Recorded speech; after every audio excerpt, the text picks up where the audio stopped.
Selamat belajar semuanya. Bertemu lagi bersama Bu Yanti, masih dalam pembelajaran bahasa Indonesia. Kali ini kita akan melanjutkan materi mengenai teks puisi. Sebelum kita membahas materi mengenai teks puisi, cermatilah gambar berikut. Nah, di sini seperti yang kita lihat ada gambar seorang anak dengan bagian-bagian tubuhnya. Pertama ada bagian kepala dan badan. Di bagian kepala ini bisa kita lihat ada rambut, lalu mata, telinga, hidung, mulut. Nah, setelah itu ada leher. Sementara di bagian badan ada tangan dan kaki. Sudah jelas bahwa tubuh kita memiliki bagian-bagian tertentu. Seperti halnya dalam teks puisi, ada bagian-bagian pembentuknya juga. Mari kita bahas penjelasannya berikut ini. Tujuan pembelajaran kali ini yakni memahami diksi dalam teks puisi yang dibacakan dengan kritis dan reflektif. Pilihan kata atau diksi. Diksi merupakan kata-kata tertentu yang sengaja dipilih penulis untuk menimbulkan efek, makna, dan maksud tertentu dalam puisinya. Jadi setiap puisi tentunya memiliki diksi tertentu atau pilihan kata tertentu sehingga puisi yang dibuat menjadi puisi yang menarik atau puisi yang bagus. Majas atau gaya bahasa merupakan bahasa kiasan yang digunakan untuk menampilkan efek tertentu bagi pembacanya. Nah, untuk lebih memahami majas atau gaya bahasa dalam puisi, kalian dapat berlatih menganalisis majas dalam pembacaan teks puisi karya Amir Hamzah berikut ini. Nah, berikut ini adalah contoh puisinya, bisa kalian pahami. Dan di samping ini sudah Ibu sertakan juga tabel analisis dari majas dalam teks puisi tersebut. Ada 5. Pertama, ada majas personifikasi. Nah, untuk penggalannya bisa kita lihat ini. Kisahmu sunyi menunggu seorang diri. Alasannya kenapa ini merupakan majas personifikasi? Karena pada penggalan ini terdapat kata kiasan yang mempersamakan sesuatu dengan manusia yang dapat berbuat atau dapat melakukan sesuatu hal dan sebagainya. Nah, di sini ada kisahmu sunyi menunggu seorang diri. Nah, ini yang menunggu di sini adalah kisahmu. Biasanya yang menunggu adalah manusia. Makanya ini disebut majas personifikasi karena menerapkan sifat insani atau sifat yang ada pada manusia. Yang kedua ada majas simile atau perumpamaan. Nah, untuk majas ini penggalannya serupa darah di balik tirai. Alasannya, majas perbandingan atau perumpamaan yang menyamakan suatu hal dengan hal lain menggunakan kata perbandingan yaitu bak, bagai, seperti, seumpama, laksana, dan sebagainya. Kalau di sini ada kata seumpama. Yang ketiga, majas metafora. Kaulah kandil, gemerlap pelita jendela di malam gelap. Nah, majas metafora ini adalah kiasan yang bersifat langsung, tetapi tidak menggunakan kata-kata perbandingan. Nah, berarti di sini kiasan ada kata kaulah kandil, tapi di sini tidak ada kata bak atau bagaikan dan sebagainya yang tadi. Maka ini dikatakan majas metafora. Yang keempat ada majas repetisi. Nah, untuk penggalannya rindu rasa, rindu rupa, engkau cemburu, engkau ganas.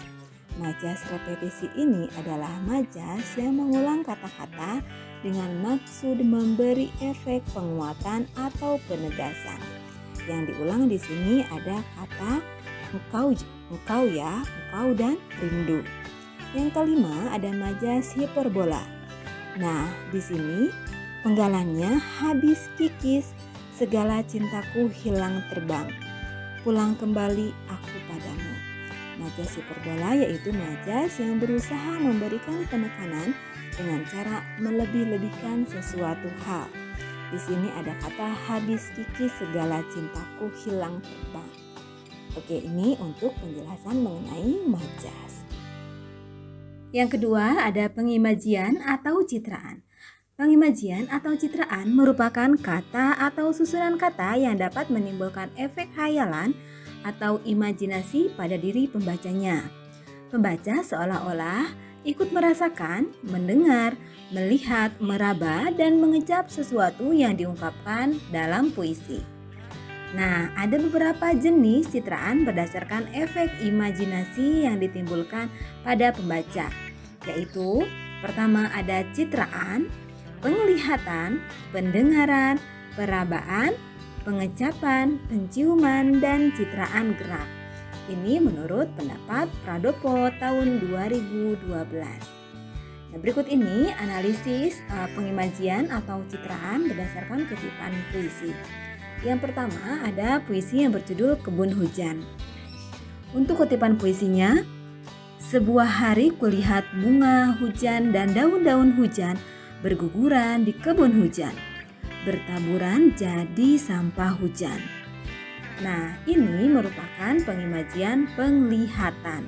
Bisa kita lihat dari penggalan kata sebuah hari kulihat. Di sini ada kata kulihat. Sementara itu, yang kedua ada kutipan puisi yang berjudul Asmarandana. Ia dengar kerap sayap kelelawar dan guyur sisa hujan dari daun. Karena angin pada kemuning, ia dengar resah kuda serta langkah. Nah, ini tentunya adalah pendengaran. Bisa kita lihat dari kutipan puisi di sini ada kata dengar ya. Ia dengar kepak sayap. Yang ketiga ada puisi yang berjudul Pemandangan Senjakala. Kelelawar-kelelawar raksasa datang dari langit kelabu tua. Bau mesiau di udara, bau mayat, bau kotoran kuda. Nah, ini adalah pengimajian penciuman, yaitu dari kata bau. Ya. Yang keempat, puisi yang berjudul Di Sisimu. Didekaplah aku meski bukan untuk yang terakhir kali. Angin tak terasa dingin di batin. Ini tentunya adalah pengimajian perabaan karena ada kata didekaplah aku. Yang kelima ada puisi yang berjudul Di Ponorogo. Sesungguhnya jalan ajal baru tercapai jika hidup harus merasai. Maju, serbu, serang, terjang. Nah, ini tentunya adalah pengimajian gerakan ya, karena di sini ada maju, serbu, serang, terjang. Oke, ini untuk contoh pengimajian. Untuk pengimajian, contohnya yang keenam di sini ada penggalan puisi pembicaraan. Yang ada hanya surga, neraka adalah rasa pahit di mulut waktu bangun pagi. Ini adalah pengecapan karena ada kutipan kata rasa pahit di mulut ya, atau rasa.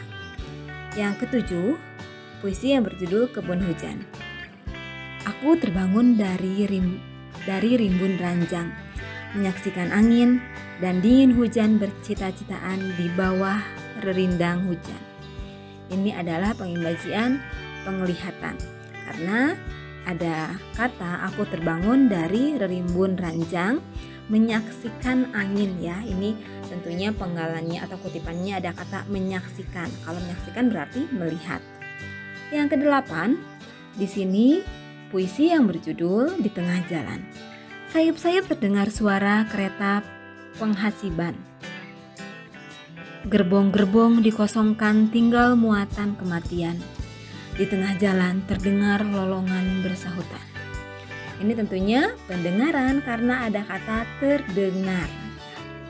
Yang 9, puisi berjudul Catatan Kaki Sehabis Demonstrasi.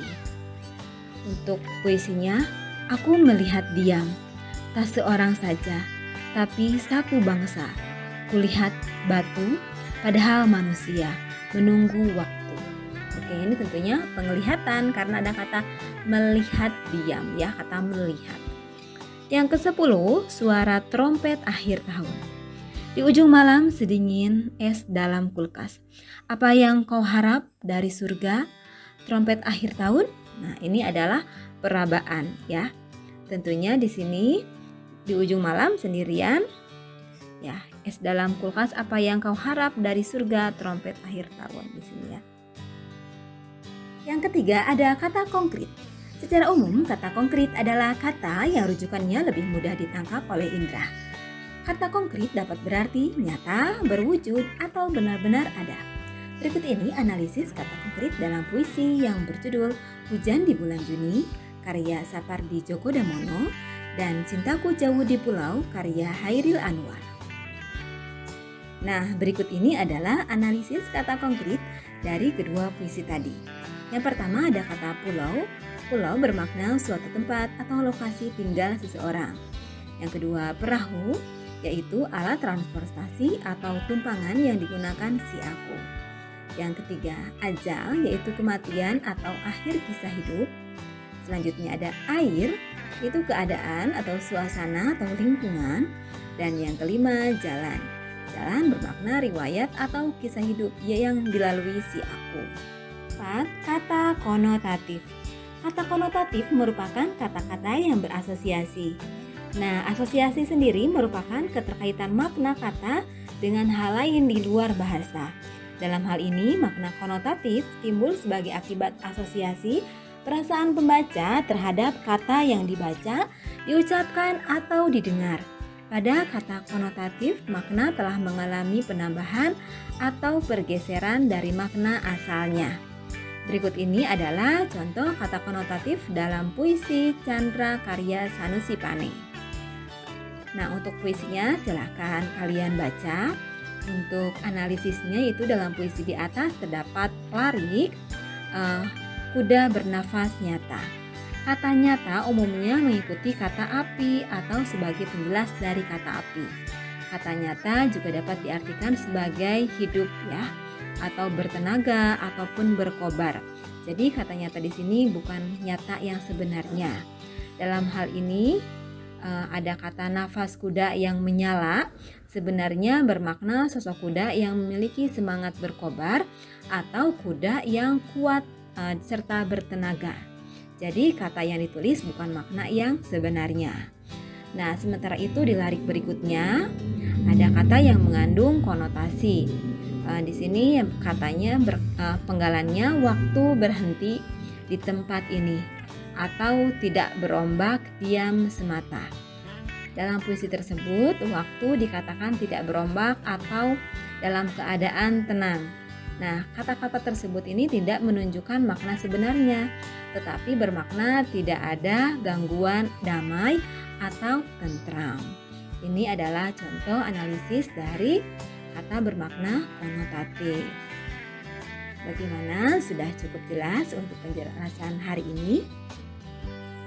Demikian penjelasan gaya bahasa atau majas, pengimajian, kata konkret, dan kata konotatif sebagai pendukung makna yang disampaikan penyair melalui puisinya.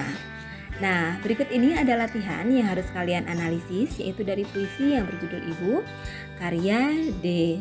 Jawawi Imron. Itu kalian harus menganalisis pertama majas atau gaya bahasa yang terkandung dalam puisi tersebut, pengimajian atau citraan, serta kata konkret dan kata bermakna konotatif. Silakan dikerjakan, ditulis di buku bahasa Indonesianya masing-masing. Terima kasih untuk pembelajaran hari ini. Jangan lupa tetap semangat belajar, kembangkan diri, raih prestasi.